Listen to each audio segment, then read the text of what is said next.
On est ensemble depuis 1h30, on parle, il y a beaucoup d'informations qui arrivent dans notre cerveau. Est-ce qu'il y a un risque de trop plein à un moment donné? Et comment on fait pour gérer ces informations? C'est ce que vous allez nous expliquer maintenant. Allez-y.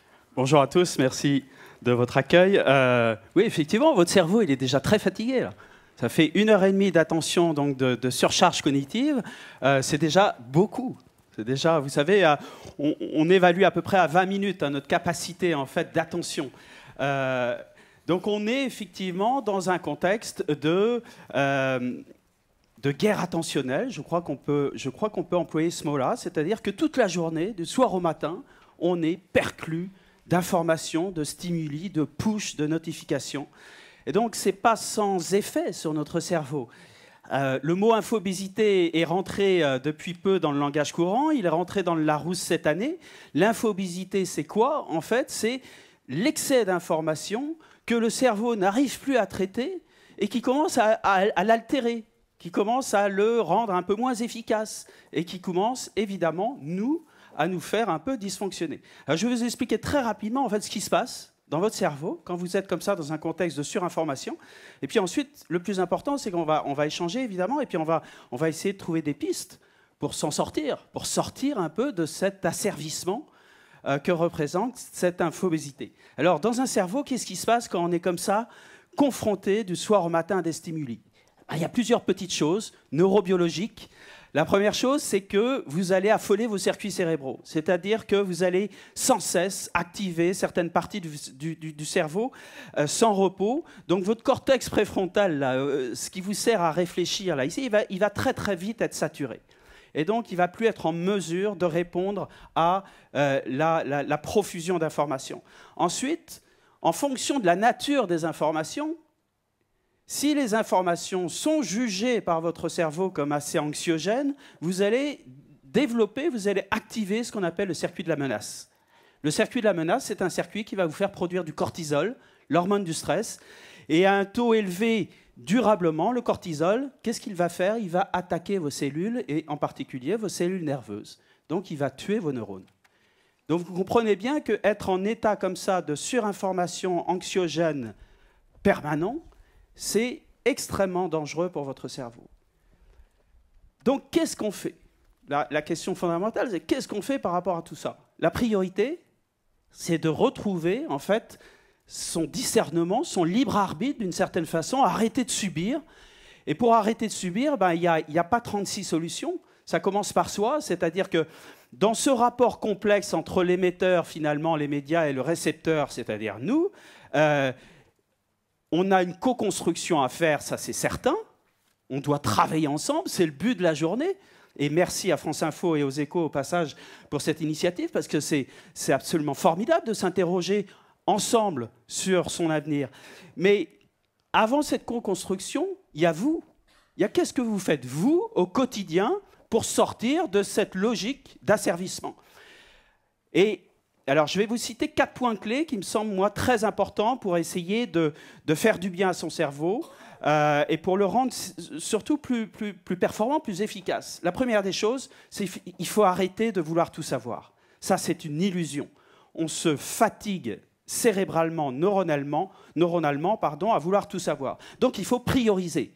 Vous savez, c'est ce cerveau qui semble savoir, mais qui ne comprend plus rien. On surfe, on fait les malins le samedi soir, autour de la table, mais finalement, on ne comprend plus rien, on s'en fiche, on a le vernis et ça suffit. Et ça fatigue le cerveau. Ça va empêcher 2 choses. Ça va empêcher, en fait, la neurogénèse, qui est la création de nouveaux neurones, et ça va altérer les connexions synaptiques, c'est-à-dire comment les neurones se parlent entre eux.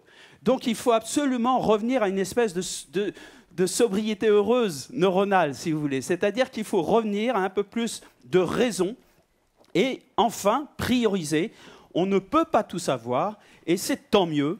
Il n'y a aucun...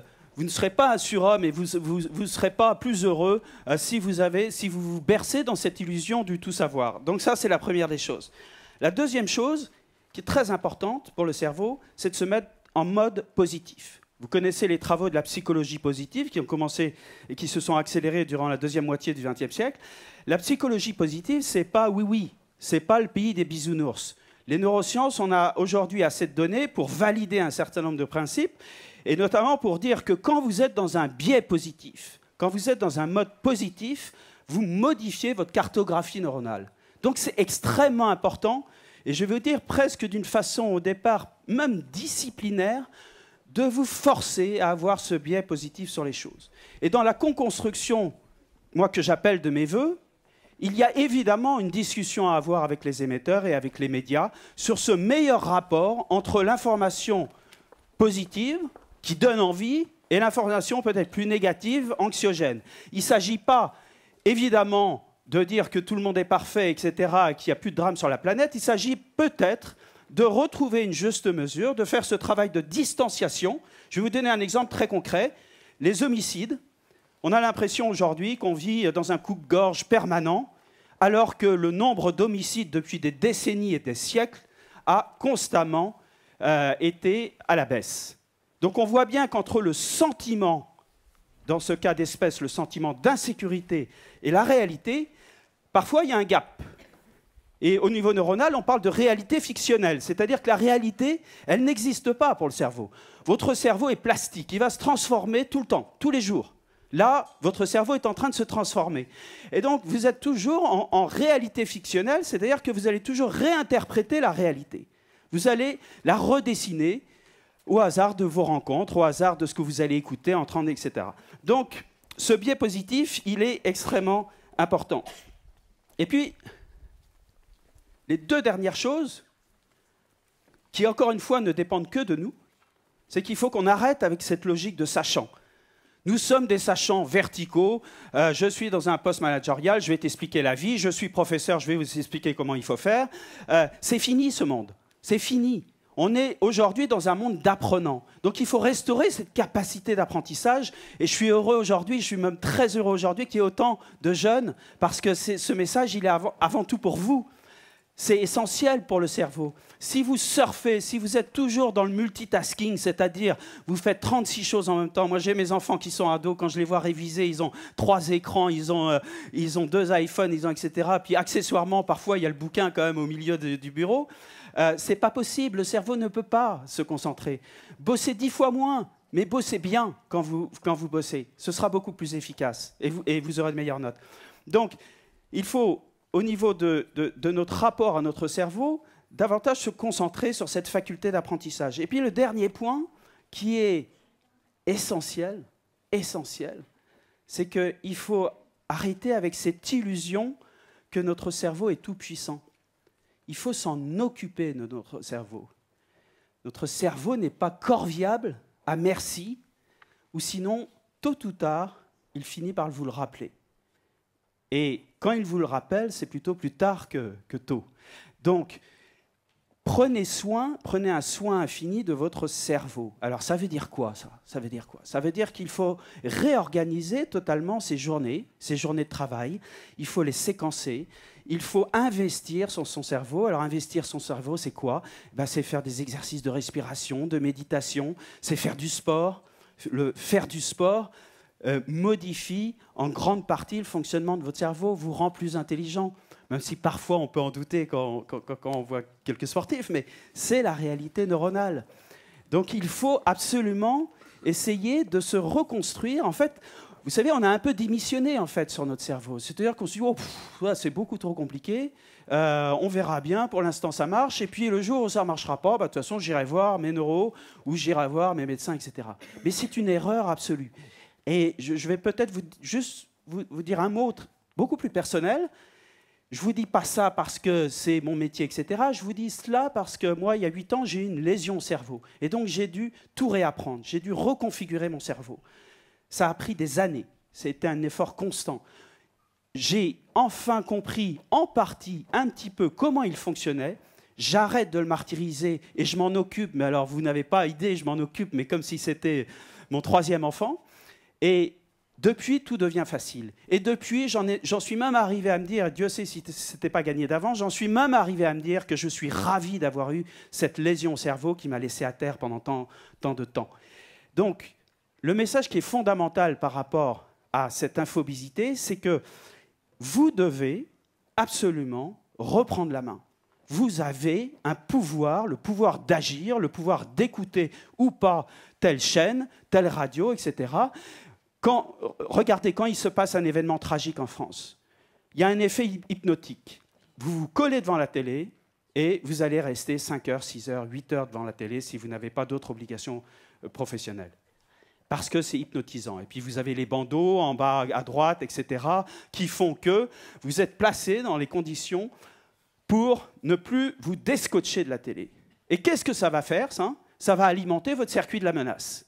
Donc vous allez, au niveau neurobiologique, avoir des effets extrêmement délétères à ce comportement. Alors que, en toute objectivité, vous auriez pu regarder un quart d'heure à midi, reprendre un quart d'heure à 18 h et vous n'aurez rien manqué. Pratiquement rien manqué. Mais si vous aviez fait ça, c'est-à-dire un usage raisonné, réfléchi, et non pas être dans l'asservissement, si vous faites ça, vous allez rendre service à votre cerveau. Si vous restez collé devant votre écran pendant des heures et des heures, avec des nouvelles toutes plus anxiogènes les unes que les autres, vous allez altérer la vitalité cérébrale de votre cerveau. C'est pas rien. C'est pas rien. Donc, qu'est-ce qu'on peut faire maintenant dans ce dialogue qui est instauré? Et merci encore de nouveau, merci à France Info et aux Échos. Qu'est-ce qu'on peut faire ensemble? Qu'est-ce qu'on peut faire ensemble pour essayer d'améliorer en fait notre relation aux médias? Moi, j'ai noté comme ça hier en préparant, je me suis dit, j'ai 3 points qui me semblent très importants. Et encore une fois, les neurosciences, ce n'est pas de la morale. Hein. Je ne suis pas là pour dire ce qui est bien ou ce qui n'est pas bien. Moi, je regarde ce qui se passe dans le cerveau. C'est mon seul, ma seule obsession monomaniaque, c'est de regarder ce qui se passe dans le cerveau. Et si on veut progresser en tant qu'individu, mais aussi en tant que collectif, en tant que société, en particulier en ce moment où les risques ne sont pas minces. Si on veut progresser, je pense que collectivement, on doit sortir de cette tyrannie de l'immédiateté, cette tyrannie de la petite phrase qui est commentée et surcommentée. On s'en fout. Je veux dire, est-ce que ça apporte une information utile d'avoir une petite phrase chopée entre 2 couloirs qui est ressassée pendant 3 jours? Non. Donc il faut aller sur l'information utile et il faut combattre toute l'information futile. C'est ça l'essentiel. Et donc là, on a une responsabilité partagée. Parce que l'émetteur, le média, a sa propre responsabilité, mais nous, en tant que récepteurs, on a aussi notre propre responsabilité d'ouvrir ou d'allumer la télé ou son poste de radio. Donc le rapport, il est beaucoup plus équitable qu'on veut bien le croire. Il est moins asymétrique qu'on veut bien le croire. Et il ne dépend que de nous que ce rapport devienne plus égalitaire. Qu'est-ce qu'on peut faire d'autre sinon en co-construction avec les médias? Le mode positif, j'en ai parlé tout à l'heure. Moi, ça me semble absolument déterminant. Et moi, j'interviens régulièrement sur le cerveau et je peux vous dire que ça revient à chaque fois. Je pense qu'aujourd'hui, les Français ont besoin de nouvelles positives. On en a ras-le-bol d'avoir matin, midi et soir des nouvelles négatives qui nous flinguent le moral, mais au-delà du moral, qui nous flinguent nos connexions cérébrales. Donc il faut un rééquilibrage, encore une fois, de ces modes positifs et négatifs. Et puis enfin, évidemment, ça peut paraître contradictoire avec l'immédiateté, mais il faut absolument faire ce travail de remise en perspective. Il faut faire ce travail de compréhension, ne plus vouloir savoir tout à la minute, mais essayer de comprendre. J'étais tout à l'heure au Studio 104 à écouter attentivement Anne-Sophie Lapix, qui ne faisait que dire cela. C'est-à-dire, c'est notre rapport au temps, finalement. Pourquoi être toujours dans une course effrénée? Pourquoi être dans cette temporalisation de fou? Anne-Sophie Lapix expliquait que de temps en temps, ils ont des informations, mais comme il ne s'est pas suffisamment corroboré et comme ils n'ont pas assez travaillé dessus, eh ben, ils ne balancent pas l'information. Ils choisissent de la retenir. Alors peut-être qu'ils auront un coup de retard sur les autres, mais est-ce que la vie, c'est toujours d'être dans l'immédiateté et dans ce rapport au temps délirant? C'est pas ça, la vie. Enfin, la vie, on le sait tous, la vie, c'est quand on va se promener avec celui ou celle qu'on aime, ou ses enfants, devant la mer, en forêt, etc. Et c'est redonner du temps au temps. Donc ça, c'est très important dans ce rapport. Et puis, une dernière chose avant d'échanger en questions-réponses. Moi, il y a toujours une chose qui m'étonne un petit peu, c'est qu'on dit toujours « les médias ». Et moi, les médias, je travaille avec eux au jour le jour. Et je peux vous dire que les médias, ça ne veut rien dire. C'est comme si vous me disiez les bouchers, les boulangers, les médecins. Il y a autant de médias quasiment que d'angles éditorial. Au sein même d'une rédaction, parfois, ils ne sont pas d'accord entre eux. Et c'est normal, c'est la nature humaine de ne pas être d'accord entre eux. Donc il faut faire attention. Et j'alerte votre attention, et en particulier auprès de vous, les plus jeunes, parce que la profession de journaliste, aujourd'hui, c'est une des professions les plus détestées de France. Et si on continue comme ça, je peux vous dire qu'on va peut-être se préparer des jours qui ne seront pas forcément très glorieux. Et je vous dis ça aussi par rapport à une autre vie que j'ai eue. J'ai travaillé pendant 8 ans pour la Croix-Rouge internationale dans les pays en guerre. Et je peux vous dire que les journalistes étaient les premiers ciblés dans ces conflits. Parce que justement, les pouvoirs totalitaires avaient compris que ces journalistes étaient trop encombrants pour qu'eux puissent arriver à leur fin. Donc il est très important, au niveau sociétal, de réhabiliter le rôle du journaliste, de le respecter de nouveau. Moi, quand je vois certains dirigeants, et notamment certains dirigeants politiques, qui se comportent de façon aussi grossière avec des journalistes, je trouve qu'ils ne devraient même pas être habilités à se présenter devant les Français. C'est une importance capitale d'avoir ce niveau journalistique français que bien des pays nous envient. Donc, encore une fois, j'ai été à la fois critique, parfois, sur leur façon d'exercer leur métier et leur rôle, mais ils sont absolument indispensables à notre démocratie. Et la dernière chose que je voudrais vous dire, c'est qu'on doit absolument maintenant se mettre dans un cycle de co-construction. On n'est plus dans le sachant descendant, on est dans l'horizontalité, avec les réseaux, avec tout ce que vous voulez. C'est une chose absolument essentielle si on veut progresser sociétalement sans bloquer le pays tous les 4 jeudis. Je vous remercie.